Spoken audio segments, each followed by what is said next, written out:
Монгол Улсын урлагийн гавьяа сэтгэлтэн Пүрэв сүрэнгийн аялгау, Монгол Улсын соёлын тэргүүний ажилтан Пүрэв сүрэнгийн шүлэг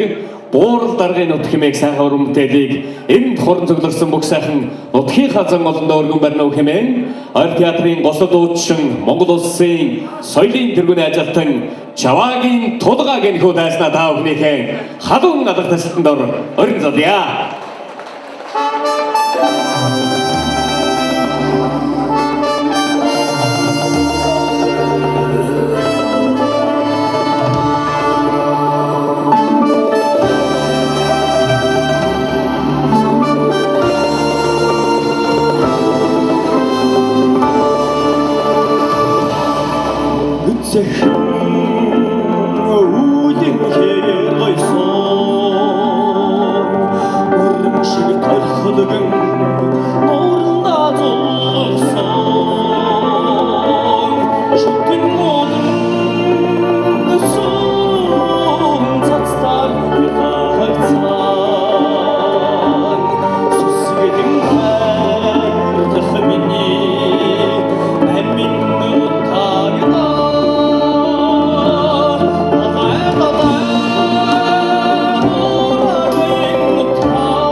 Takşinler